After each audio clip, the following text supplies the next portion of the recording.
대한민국의 초대 대통령인 이승만은 자유와 평등이 있는 나라를 만들기 위해 두 가지 큰 꿈을 품고 있었답니다. 1949년 봄, 서울 변두리의 작은 마을에 민호와 준석이라는 두 소년이 살고 있었어요. 민호는 농부의 아들이었고 준석이는 땅을 많이 가진 지주의 아들이었지요. 민호네 가족은 준석이네 땅에서 농사를 짓고 얻은 수확물의 절반 이상을 준석이네 집에 소장료로 내야 했어요. 그래서 아무리 열심히 일해도 가난했고 민호는 학교에 가기보다는 부모님을 도와 일을 해야 했답니다.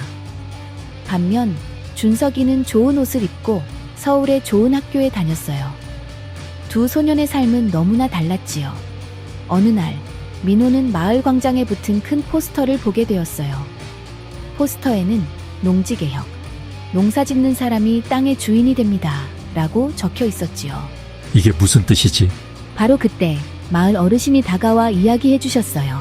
이승만 대통령께서 농지개혁법을 발표하셨단다. 땅을 가진 사람들로부터 정부가 땅을 사서 실제로 농사 짓는 사람들에게 나눠준다는 거지. 너희 가족도 이제 자신의 땅을 가질 수 있을 거야. 우리 가족도 땅을 가질 수 있다고요. 그럼 이제 열심히 일하면 그 열매를 모두 너희가 가질 수 있게 된단다. 민호의 눈에는 희망의 빛이 반짝였어요. 이제 그의 가족의 삶이 바뀔 수 있다는 기대감으로 가득 찼답니다. 며칠 후 마을에 정부 관리들이 찾아왔어요. 그들은 마을 사람들을 모아놓고 농지 개혁에 대해 설명했지요. 우리 정부는 유상 매입, 유상 분배 방식으로 농지 개혁을 실시합니다. 지주들에게는 합리적인 가격으로 땅을 사고 농민들에게는 5년 동안 연간 수확량의 30%를 정부에 갚는 조건으로 땅을 분배합니다. 5년 후에는 땅이 완전히 여러분의 것이 됩니다. 하지만 지주들이 땅을 팔지 않으면 어떻게 하나요? 농지개혁법에 따라 모든 지주는 정해진 가격에 땅을 팔아야 합니다. 이것은 선택이 아니라 법입니다. 내 땅을 빼앗는 것이냐? 이건 강도야. 김 선생님, 정부는 땅을 빼앗는 것이 아니라 정당한 가격을 지불합니다. 받으신 돈으로 다른 사업을 시작하실 수 있을 거예요. 북한처럼 땅을 그냥 빼앗는 것이 아니라 합당한 대가를 드리는 것입니다.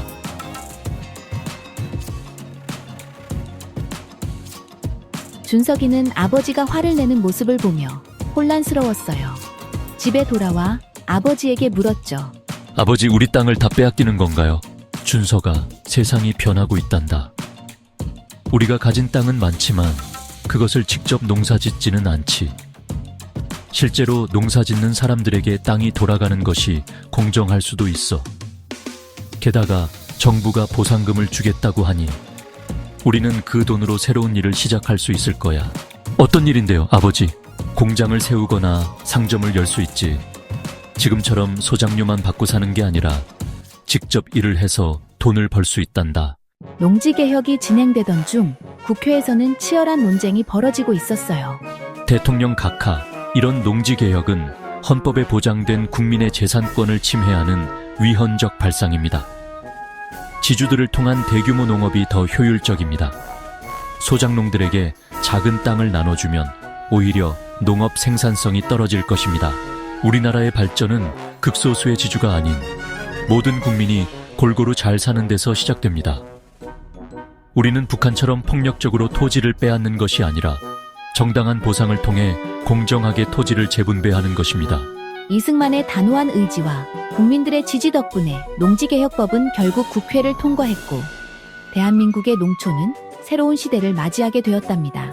한민당 사람들이 농지개혁을 심하게 반대한다더구나. 하지만 이승만 대통령님이 우리 농민들의 편에 서서 강력하게 밀어붙이셨대. 아버지, 한민당이 뭐예요? 한민당은 주로 부자들과 지주들의 이익을 대변하는 정당이란다. 그들에게는 농지개혁이 손해니까 반대하는 게 당연하지. 하지만 대통령님은 우리 같은 평범한 국민들의 편에 서셨어. 그럼 우리 대통령님이 정말 훌륭하신 분이네요. 그렇단다. 대통령님께서는 모든 국민이 평등한 기회를 가져야 한다고 믿으시거든.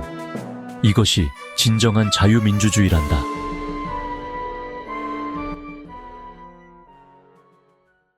몇 달 후 농지개혁이 실시되면서 마을은 크게 변했어요.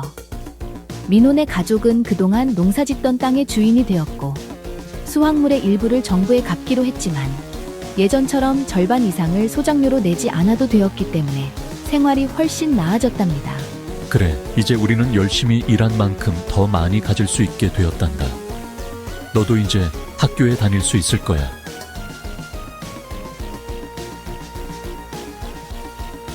준석이네 가족은 땅을 팔고 받은 돈으로 서울에 작은 공장을 세웠어요. 처음에는 어려웠지만 점차 사업이 번창하면서 예전보다 더 많은 수입을 올리게 되었지요.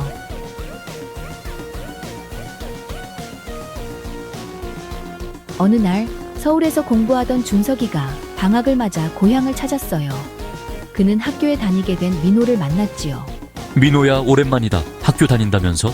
응, 우리 가족이 땅을 갖게 되면서 생활이 나아져서 이제 나도 학교에 다닐 수 있게 되었어. 옷을 만드는 공장이야. 처음에는 작게 시작했는데 이제는 수출까지 하시게 되었어. 정부에서 산업화를 지원해서 생각보다 빨리 성장했지. 두 소녀는 농지개혁으로 인해 각자의 삶이 좋은 방향으로 바뀌게 된 것을 알게 되었어요. 한편 서울의 대통령 집무실에서는 이승만이 또 다른 꿈을 실현하기 위해 노력하고 있었어요. 우리가 진정한 자유민주주의 국가가 되려면 모든 국민이 교육을 받아야 합니다. 대통령님, 하지만 나라가 가난해서 학교를 많이 세울 예산이 없습니다. 모든 아이들이 교육을 받을 수 있는 기회를 주는 것은 돈보다 더 중요합니다.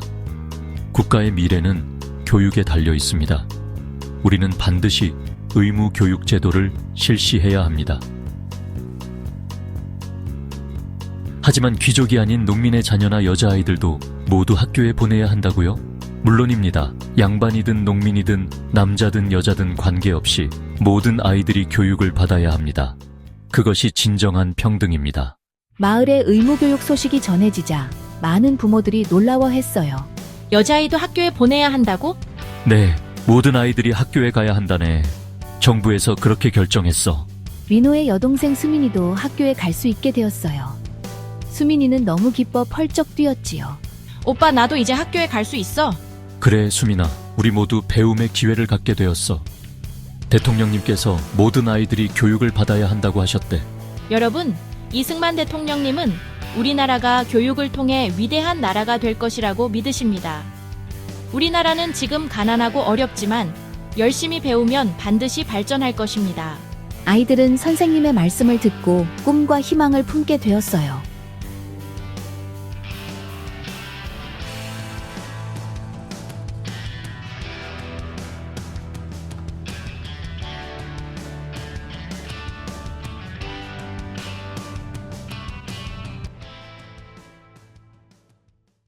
학교에 다니기 시작한 민호와 여동생 수민이는 매일 새로운 것을 배우며 즐거워했어요.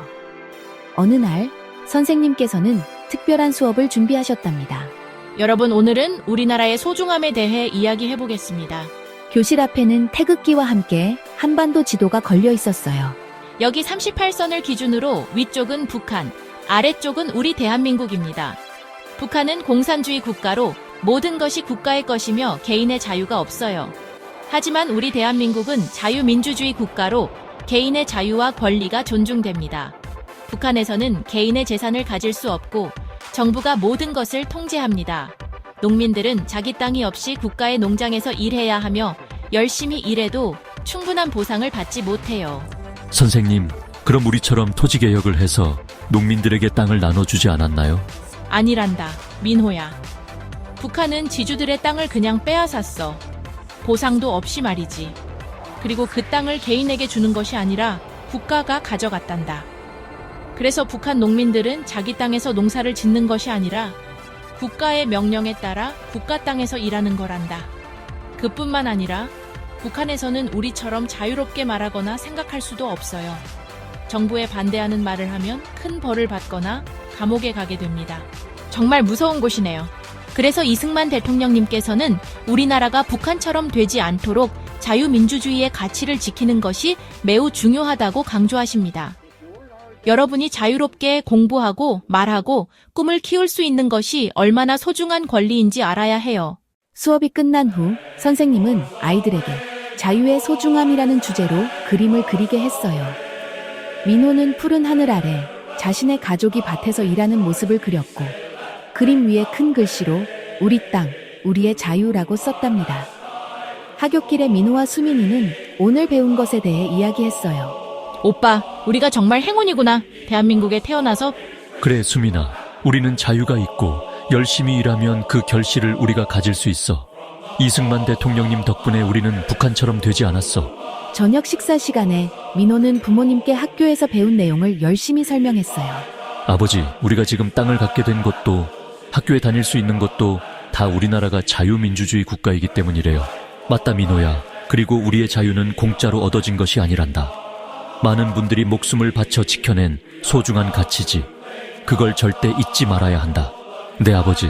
전 커서 우리나라를 더 발전시키는 사람이 될 거예요. 글을 읽고 쓸 줄 모르는 사람은 자유롭지 못합니다.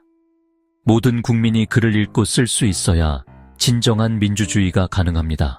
하지만 교육 문제는 아이들에게만 있는 것이 아니었어요.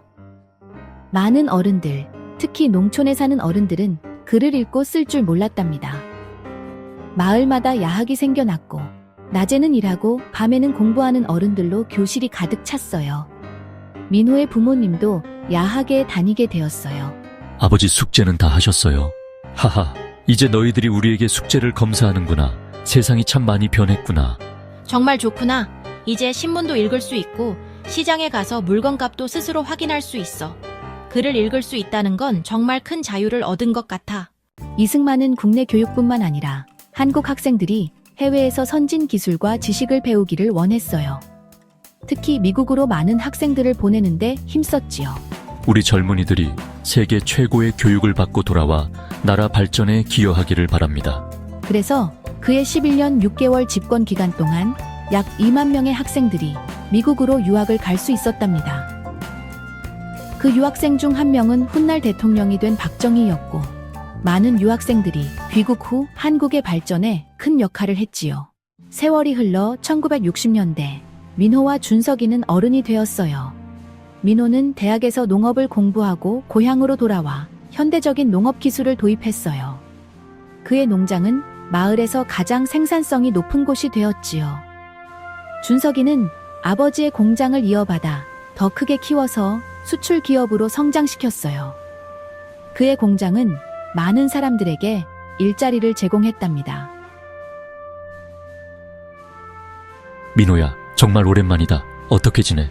잘 지내고 있어, 준석아. 우리 농장은 이제 현대식 장비로 농사를 짓고 있어. 덕분에 수확량도 많이 늘었지. 그거 정말 잘 됐구나. 우리 공장도 잘 되고 있어. 이제는 미국에도 제품을 수출하고 있단다. 우리 부모님 세대만 해도 양반과 농민으로 나뉘어 있었는데 이제는 정말 다른 세상이 되었구나. 그래, 대한민국은 정말 많이 변했어. 농지개혁이 없었다면 난 지금도 그저 땅에서 나오는 소작료로 살고 있었을 테고 너는 여전히 가난한 소작농이었을 거야. 맞아. 그리고 의무교육이 없었다면 난 지금 글도 못 읽었을 거야. 두 사람은 이승만의 농지개혁과 교육개혁이 그들의 삶을 얼마나 바꿔놓았는지 이야기하며 감사한 마음을 나눴어요. 서울이 이렇게 발전한 것도 놀랍지만 더 놀라운 건 우리가 자유롭게 살고 있다는 거야. 맞아. 북한 사람들은 지금도 자유가 없잖아.